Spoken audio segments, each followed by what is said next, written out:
You are Locked On Clippers Postcast, part of Locked On Sports Los Angeles on the Locked On Podcast Network. Your team every day. What is up? Hello and welcome to the Locked On Clippers Postcast on the Locked On Sports LA YouTube channel, the place to hang out when every game is done. You can also listen wherever you find your podcasts on the Locked On Clippers podcast feed. I am Pete Fox, covering sports in LA dating back to 2007 for ESPN LA and NBC Sports Radio. Tonight's episode of the Clipper Postcast brought to you by Game Time. Download the Game Time app, create an account, and use the code Locked On NBA for $20 off your first purchase. Well, Clippers with an interesting one tonight. One they probably could have and should have lost by double digits. They battled back in the second half and hopefully gained a lot of experience from this game and, you know, some confidence that they played like crap for the first half and at times in the second half. But in the end, come away with a tight loss here. 134-128, the final to the Thunder in Oklahoma City. That is the Clippers' first loss on the road this season. Tonight on the postcast, we're going to get into Norman Powell's night, which was the tale of two halves without a doubt. He had a fantastic second half. We'll also talk about how they battled back and ultimately, in my opinion, what went wrong tonight. Again, 134-128, the final. Hold on. Yeah. Phlegm. Hate it. Sorry. I know. Rude and disgusting. I apologize. But the first half of the Clippers was just kind of a mess. They couldn't hold on to the ball, and they were sloppy as all get out and just really struggled to do anything. And end of the first quarter, it was only a 1-point ball game. But then in the second, the Thunder really dominated. A 41-point second quarter for the Thunder, 41-29, as they went into the half comfortably up 66-53. The Thunder came into this game forcing 19 turnovers a game, and the first half for the Clippers in that department was very, very ugly. They had 15 turnovers in just the first half, finished the night with 23. So, in my opinion, that is going to be a problem for any team. Tonight, it was without a doubt the sore thumb for the Clippers, the reason that they lost this game. That, in my opinion, is what went wrong. Got to hold on to the ball. The other thing that went wrong for the Clippers tonight, Shay Gilgeous-Alexander. Boy, wouldn't it be nice to have that guy on your team?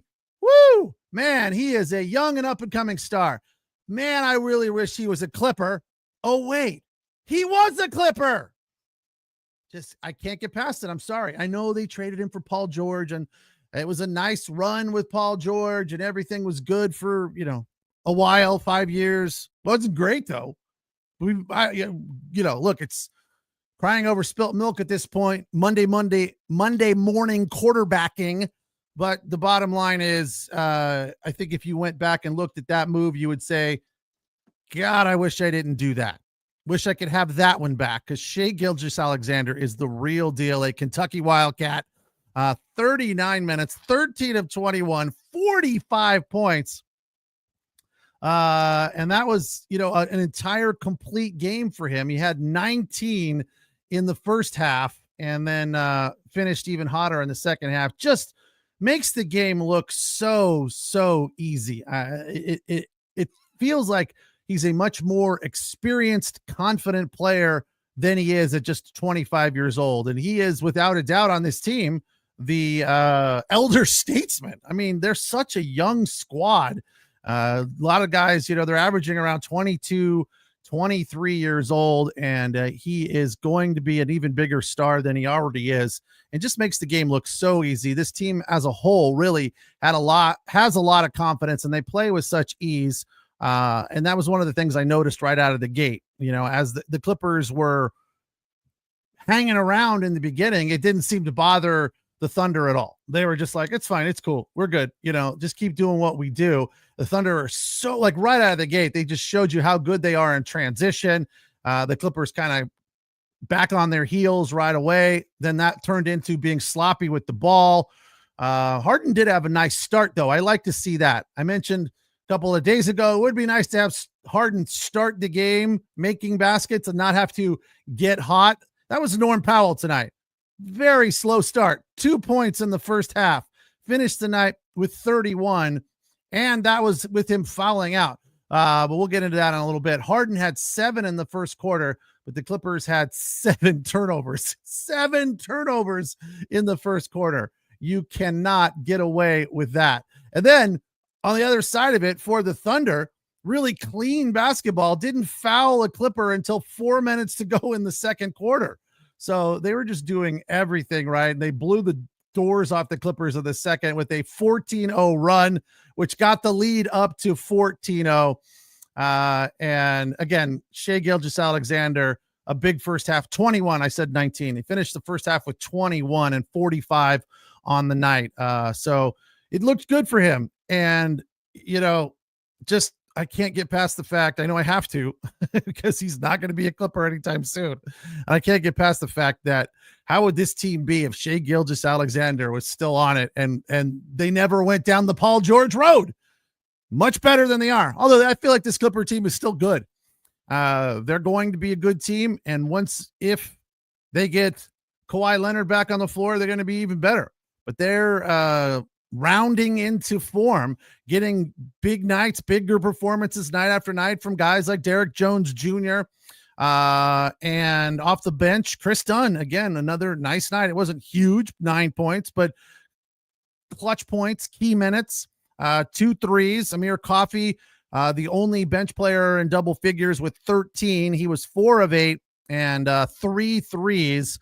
But Derrick Jones Jr. had 4 threes, including a very clutch one late in the game. But really, when you get down to how the Clippers got back into this game, it was because of Norm Powell. Norm Powell went off in the third. And, coming into this game, riding a streak of 11 or 10 games with 20 or more. And that is in elite company as far as the other guys in the league that have done that. Jason Tatum and the Minnesota stud.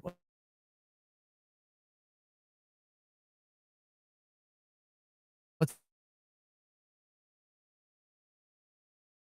his name? All right, we're back. So I should look up the guy from Minnesota. I keep wanting to say Wiggins. It's not Wiggins. Minnesota T-Wolves. I had it in my head and it just popped out. Isn't that the way it goes? What is that guy's name? Anthony Edwards. Thank you. So those are the other 2 guys that are ahead of Norm Powell in the 20-plus point game streak. He has 11 now, and they are right there at 10 or 11 as well. So really just amazing stuff going on from Norm Powell, becoming a stud, superstar, maybe not a superstar, becoming a reliable star on a nightly basis for the Clippers, and a guy that they absolutely rely on and need. And it's just been nice to see, because I wasn't sure if he was capable of that. I knew Norm Powell is a very good basketball player, 6th man of the year candidate last year. So we liked what we saw from Norm Powell. We were always fans of Norm Powell, but the elevation in his game to the ability to bang down clutch shots, and that shot he hit at the end of the third quarter was unbelievable. It was reminiscent of Kawhi Leonard in Toronto, that ball that bounced on the heel of the rim twice in the playoffs a few years back when Kawhi took the Raptors to the title. I think it might have been the conference final. I don't know. Maybe it was the NBA final, but just a legendary shot from Kawhi Leonard. And this was similar, like deep in the corner, falling out of bounds, and it goes right at the buzzer to make it a 5-point game. So the good news here in a 134-128 loss for the Clippers is they didn't go away. They didn't curl up and, phone it in for the second half. They battled back. And I really like to see the fact that they just kept playing and, didn't get frustrated, didn't start barking at each other, kept playing offensively. Now, as far as their defense, I felt like at times they were a little lazy there because most of the time defense is about effort. And in the second half, there were far too many easy opportunities for the OKC Thunder, which we'll get into after the break here. As I said, one of the things we need to talk about is what went wrong tonight. As I said, Shay Gilgeous-Alexander was a big part of what went wrong, and that keys back to the defense, both at the perimeter and in the paint. I'm Pete Fox. This is the Locked On Clippers Postcast on the Locked On Sports LA YouTube channel, the place to hang out when every game is done. You can also listen wherever you find your podcasts on the Locked On Clippers podcast feed. We appreciate you allowing us to be your source for your team every day.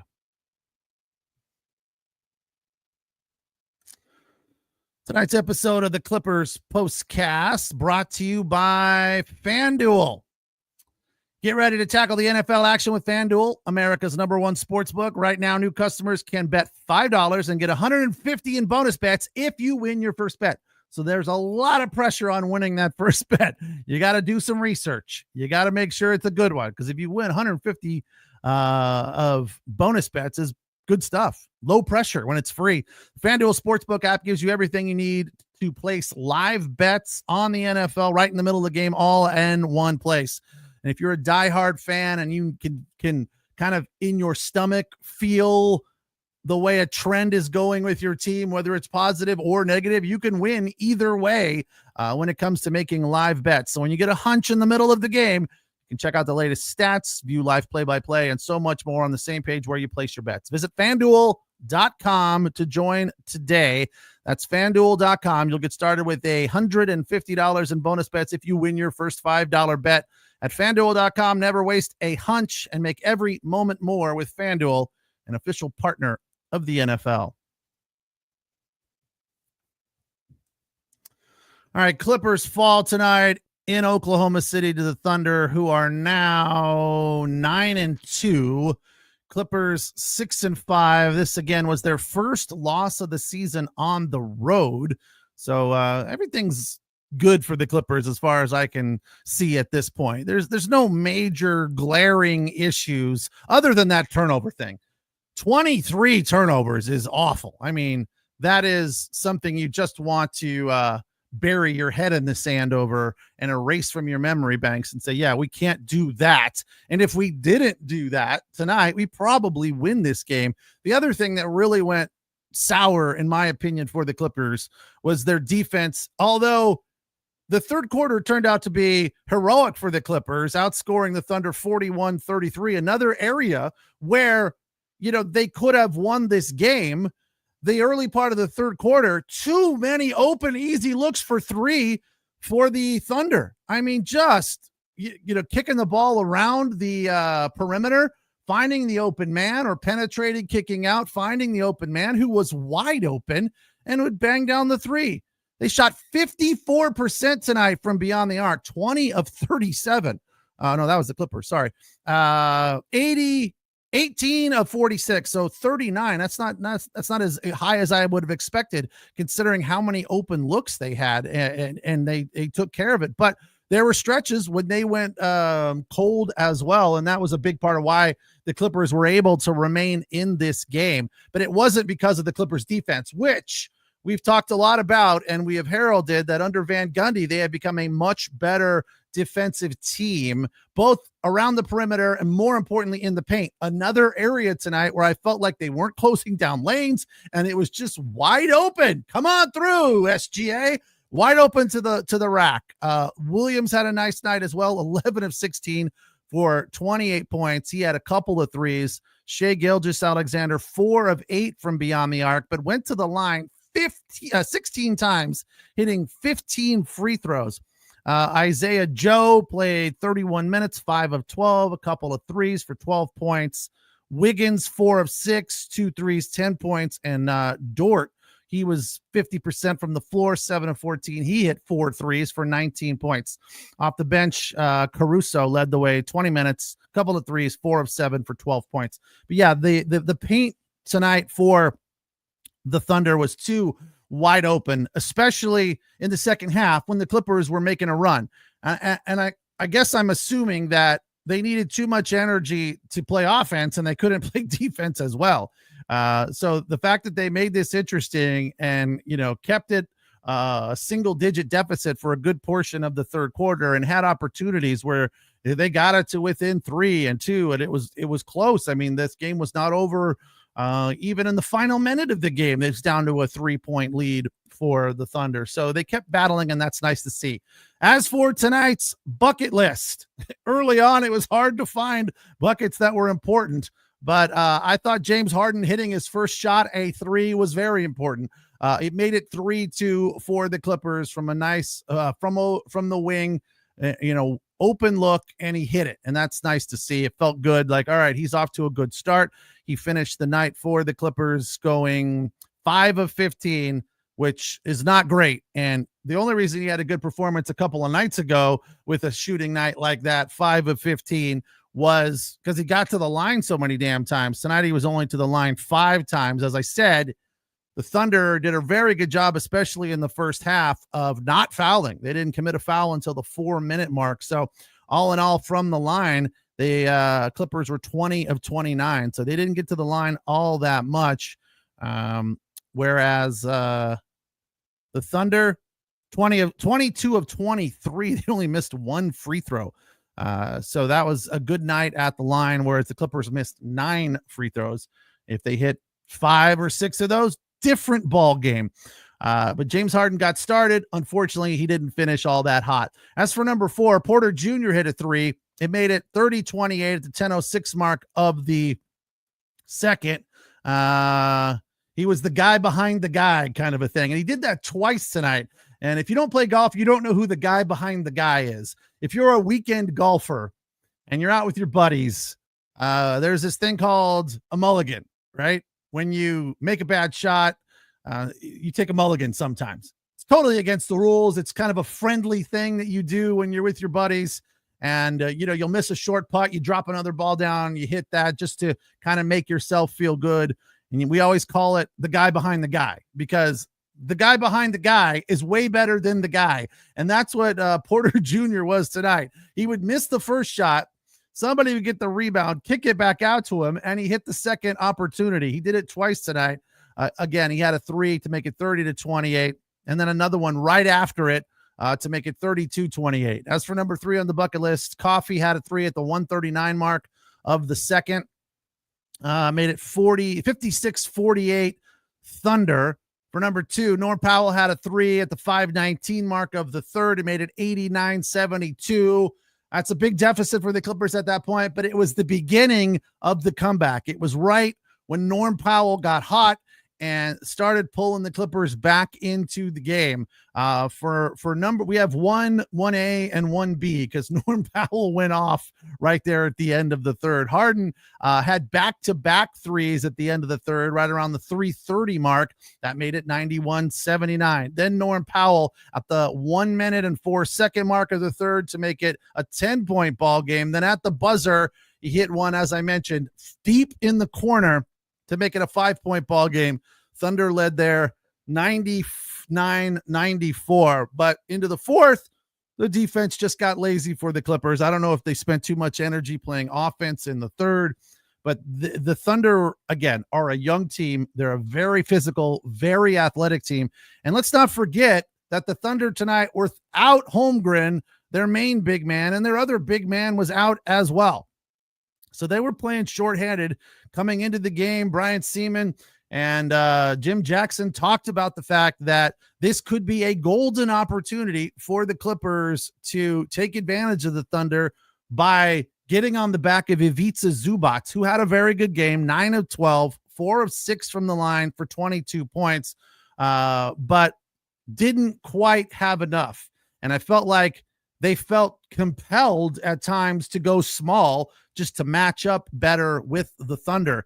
Didn't always work. As I said, their defense lacked, and the paint was a little bit too open for them. And Shay Gilgeous-Alexander just took advantage of every opportunity that he had. Again, 13 of 21, 4 of 8 from beyond the arc, and 15 of 16 from the line for 45 points. Clippers lose this one, 134-128. Clippers now 6-5, 3-1 on the road, their first loss of the season. We'll talk a little bit more about that phenomenal third and how they got back into it on the back of Norman Powell from a percentage standpoint. When you look at the numbers, the shooting percentage for the Clippers, pretty remarkable in the fact that they were solid, yet and still they lost. 134-128. Clippers fall on the road in Oklahoma City at Paycom Center. I'm Pete Fox. It's the Locked On Clippers postcast on the Locked On Sports LA YouTube channel, the place to hang out when every game is done. Tonight's episode of the Locked On Clippers postcast also brought to you by Game Time. Game Time is a app that you use to get tickets. If you haven't used it yet, and you're one of those people that think it's so expensive to go to games, then I recommend, I told somebody the other day about it. They were like, what's that? I go, because they were like, can you get free tickets? And I'm like, maybe once in a while, not like I've got them just, in my top drawer. We're in the media. We can get into the arena sometimes, but that doesn't mean they hand us free tickets all the time to give to our friends and family.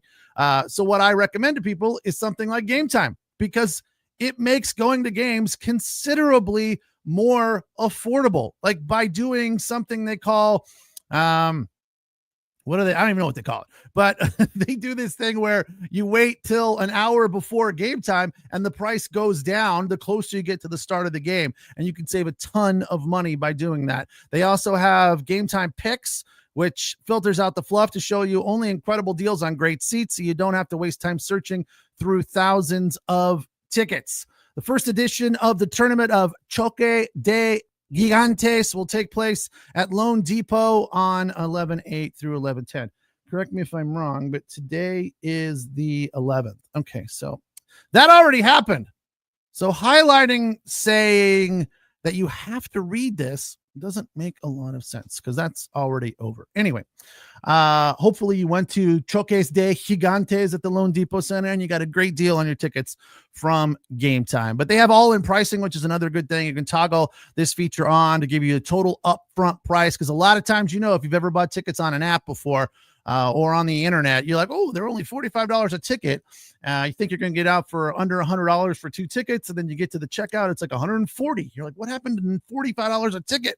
So with Game Time, you get all-in pricing. And another one of the huge features that I love is views from your seat. You get a panoramic view from the seat to see exactly what you're getting into. They have the lowest price guarantee, or Game Time will credit you 110% of the difference.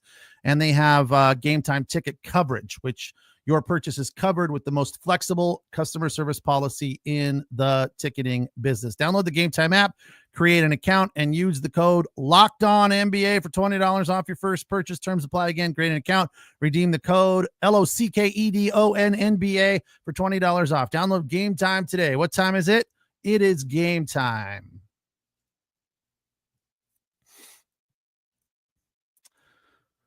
All right, Clippers fall, but they battled back thanks to Norman Powell, who finished the night with 31, leading the way for the Clippers. That was after a 2-point first half and 18 in the third. So a 29-point second half for Norman Powell. That was nice to see. And they just kept battling. Norman Powell playing some defense as well. He had 3 steals. No blocks, but 3 steals, one of them which he turned into a layup, and then he had another just fantastic splitting the D on the baseline layup where he went up and under, and then on the far side of the basket with the left hand to curl the ball in. Just a fantastic athletic play for Norman Powell, which proves to you that not only can he shoot the ball from downtown, he is good on the floor as well. Just having a great season thus far. Let's hope he can keep it up and keep the Clippers moving in the right direction here, which to me is, as far as I'm concerned, I look at this team and I go, if they can hang with what everyone considers to be the best team in the West after playing like garbage in the first half, you got to come away from it going, yeah, I like what I saw here. I don't feel too bad about this. The quote unquote silver lining effect. Yeah, we lost, but at least we don't feel embarrassed. It wasn't one of those games where it was a disaster. At first, I thought it was going to be, right? Even after the ugly second quarter, when they were down 66-53, it could have been way worse than down 13 at that point. I mean, they could have been down 20, and they were down 20 at one point, early in the third, but they battled back. So that was just all solid, and they kept grinding, kept playing hard. And when you come away from, a loss like that, you don't feel terrible. You're not like, oh, that was horrible. I can't believe I wasted 2.5, 3 hours watching that game. It was a fun game. This was, I felt like because of the night Shay Gilgeous-Alexander was having, I was like, I don't think they're going to win this game, but it's still on the table. It's still fun, right? It's still entertaining. Their grittiness is really nice to see.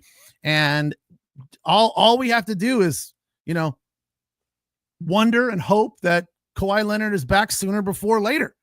We don't have to sit there and cry over the spilt milk that Shay Gilgeous-Alexander was a Clipper and it's not anymore. Yeah, no, it's time to move on from that. I can't. I just can't. Every time they play OKC, I have to get back to that.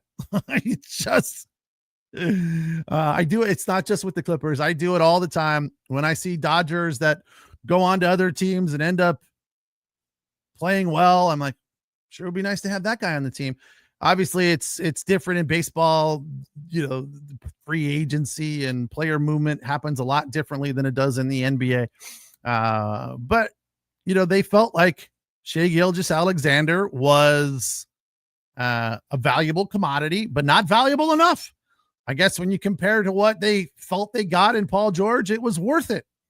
So Sam Presti won that one for the Oklahoma City Thunder there, because this Thunder team is going to be good for quite a while. They're all very young, and SGA at 25 is the oldest guy on the team. And they play with a lot of heart. They're very physical. They're very fast. They play defense. They're the top defensive team in the league, and they can score. So they do just about everything. So when you come away from this game looking at the Clippers, don't be too upset that they lost this one. It could have been worse. 134-128 the final. I know I'm trying to rationalize and find some silver lining and go, hey, it wasn't terrible. It wasn't fantastic, but there was plenty of bright spots, plenty of things to be excited about and feel positive about with this team. Number one, that Norm Powell continues to be red hot. In spite of an awful first half, he came back in the second half with 29 points to finish the night with 31, his 11th consecutive game with 20 plus. The turnovers is a problem. Hopefully they get a wake-up call after this and say, we got to take care of the ball better.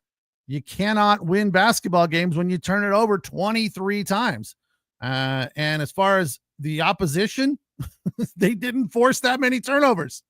11 from the Thunder. So, look, if you turn it over 23 and you force 20, I'm cool. It's a wash. But it didn't turn out to be that way. The Thunder held on to the ball, and the Clippers coughed it up left, right, and center. So that's where it all went south for them.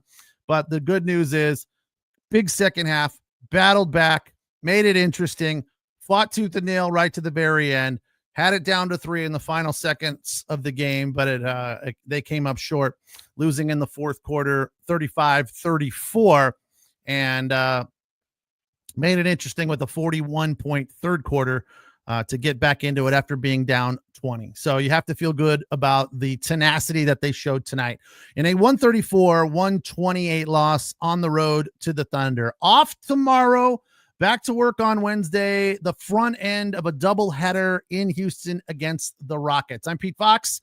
Talk to you after the game on Wednesday. It's the Locked On Clippers postcast on the Locked On Sports LA YouTube channel, the place to hang out when every game is done. Thanks for watching. Thanks for listening. And thanks to Daniel for his one comment. Yo. Have a good night. We'll talk to you on Wednesday.